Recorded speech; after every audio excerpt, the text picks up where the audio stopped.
قبل الفيديو انا بفترض انك ما تعرفش اي حاجه عن الايدمبوتنسي. بعد الفيديو هتكون عارف ايه هي الايدمبوتنسي، ليه بنستخدمها، ازاي نستخدمها. انا اسلام حلمي، سوفت وير ديفلوبر، عندي خبره 8 سنين، ايجور ديفلوبر سيرتيفايد. بحاول اسهل المواضيع اللي اخدت مني وقت وابسطها عليك، وفي الفيديو ده هنتكلم عن how to make API idempotent. خلونا نبدا. هنا انا عندي مايند ماب بتحاول تسهل علينا الموضوع. اول حاجه هنتكلم عنها يعني ايه ايدمبوتنسي. ايدمبوتنسي في الحقيقه انا دورت على الكلمه دي ما لقيتهاش موجوده في الديكشنري بتاع كامبريدج، بس لقيت كلمه تانية اسمها ايدمبوتنت. ايدمبوتنت كمان مش كلها كلمه انجلش. ايدمبوتنت عباره عن جزئين، ايدم وبوتنت. ايدم هي كلمة لاتينية ومعناها سيم بالانجلش، وبوتنت معناها افكت او باور، فايدم بوتنت معناها سيم افكت او سيم باور. طيب في الكونتكست بتاع الاي بي ايز بتاعتنا، يعني ايه اند بوينت ايدم بوتنت؟ يعني اند بوينت مهما ناديت عليها كذا مرة هي لها نفس الافكت، ليها نفس الباور. وطبعا زي ما احنا عارفين كل اند بوينت عندها HTTP ميثود. ال HTTP ميثود في منهم الايدم بوتنت وفي منهم النون ايدم بوتنت. الايدم بوتنت زي ايه؟ زي الجيت، زي البوت، زي الديليت.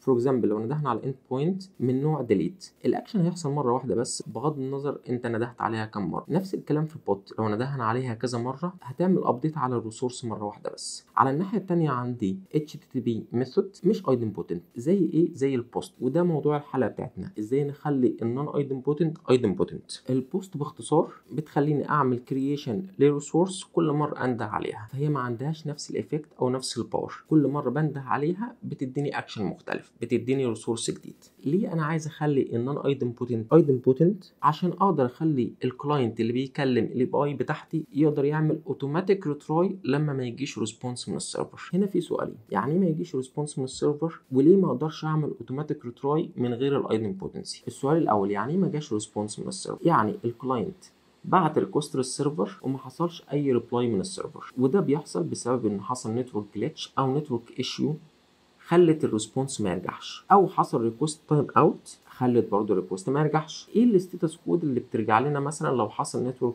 جلitch او لو حصل تايم اوت؟ عندي كذا ستاتس كود، منهم 503 زي سيرفيس unavailable، 408 زي ريكوست تايم اوت، 502 زي باد جيت واي. نيجي بقى للسؤال التاني، ليه ما اقدرش اعمل ريتراي من غير ايدم بوتنسي؟ لان باختصار انا ما اعرفش الريكوست حصل له بروسيسنج ولا لا، لان انا ممكن اعمل ريتراي ويكون الريكوست اول مره حصل له بروسيسنج. فخلينا نفترض مثلا ان الكلاينت عمل ريكوست والريكوست راح للسيرفر والسيرفر بيعمل بروسيسنج للريكوست، الكونكشن لوست. او كمان ان الكلاينت بعت ريكوست للسيرفر والسيرفر رجع ريسبونس، بس قبل الريسبونس ما يوصل للكلاينت كان حصل تايم اوت او كان الكونكشن لوست برضه. فهنا الكلاينت مش عارف هل لو عملت ريتراي ممكن يكون اصلا الريكوست الاول حصل له بروسيسنج، فلو عملت ريتراي انا بعمل بروسيسنج مرتين، فعشان كده الكلاينت ما يقدرش يعمل ريتراي من غير ايدم بوتنسي. الايدم بوتنسي باختصار بتخلي الكلاينت مطمن انه يعمل ريتراي لانه متاكد ان الاند بوينت عندها نفس الايفكت بغض النظر ناديتها كم مره. كده عرفنا فايده الايدم بوتنسي، وخليني اركز على ان الايدم بوتنسي هي بري ريكويزيت للاوتوماتيك ريتراي. ومعنى ان انا عندي اي بي اي بتسبورت الريترايز ان انا عندي اي بي اي ريزيلينت وريلايبل. نروح للنقطه الثالثه، ازاي اعمل امبلمنت للايدم بوتنسي. الموضوع بسيط، عندي تو ستيبس، ستيب من عند الكلاينت وستيب من عند السيرفر. الستيب بتاعت الكلاينت ان الكلاينت يعمل جنريت ليونيك كي والكي ده يبعته مع الريكوست، والسيرفر من الناحيه الثانيه بيعمل تشيك على الكي ده. الكي ده لو شافه قبل كده معناه ان هو اوريدي عمل بروسيس للريكوست ده قبل كده وبيرجع الريسبونس بتاعه. لو ما شافش الكي ده قبل كده بيعمل بروسيسنج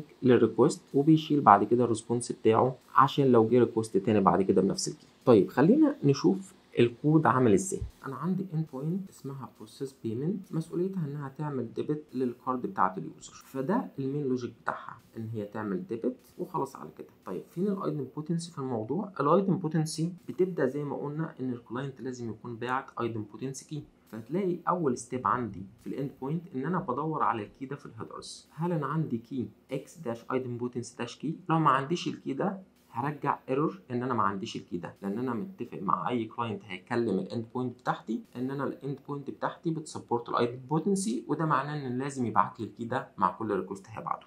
بعد كده بناء على الكي ده بشوف هو انا عندي الكي ده ولا ما عنديش الكي ده. لو ما عنديش الكي ده انا بعمل البروسيس العادي بتاعي. بعد كده الريسبونس اللي بيرجع لي بشيله مع الكي في كي فاليو ستور. الكي فاليو ستور اللي انا بستعملها هنا هي اتس. طيب لو انا عندي الكي مش بعمل بروسيسنج لان انا اوريدي عملت بروسيسنج قبل كده طالما ان انا عندي الكي، وبرجع الريسبونس بتاعي على طول من الكي فاليو ستور.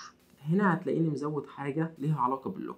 ليه انا حاطط هنا لوك؟ عشان اتفادى السيناريو الاتي. تخيل لو الكلاينت بعت ريكوست وحصل تايم اوت، والريكوست بيحصل له بروسيس عند السيرفر، والكلاينت عمل ريكوست تاني، عمل ريتراي تاني، وفي نفس الوقت انا الريكوست الاول لسه بيحصل له بروسيسنج. ففي الحاله دي انا ما عنديش لسه كي في الكي فاليو ستور بتاعتي، فهنا اللي هيحصل ان الريكوست هيحصل له بروسيس مره تانيه. فانا عشان اتفادى الموضوع عامل لوك، اللي هو لو الريكوست التاني جالي بنفس الايدن بوتنسي كي مش هيحصل له بروسيسنج اصلا، وهيرجع له ايرور ان الريكوست الاول بيحصل له بروسيسنج.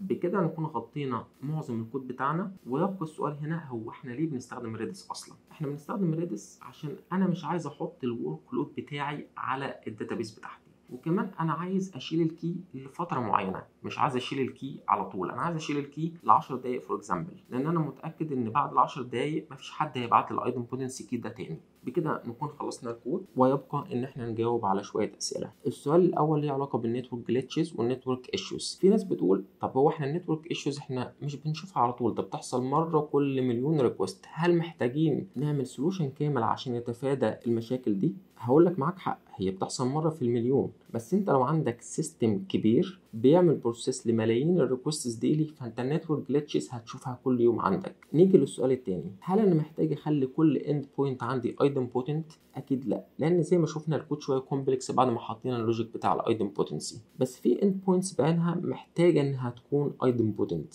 زي مثلا الاند بوينتس اللي بتعمل بروسيس لبيمنت، لان ما ينفعش مثلا اعمل ديبت مرتين على نفس الترانزاكشن. كمان الاند بوينتس اللي ليها علاقه ببزنس لوجيك عندي، والبزنس لوجيك بيقول ان ما ينفعش يحصل دوبليكيت انتريز على نفس الريكوست. وبكده نكون خلصنا اسئلتنا، وصلنا لنهايه الفيديو، وسلام.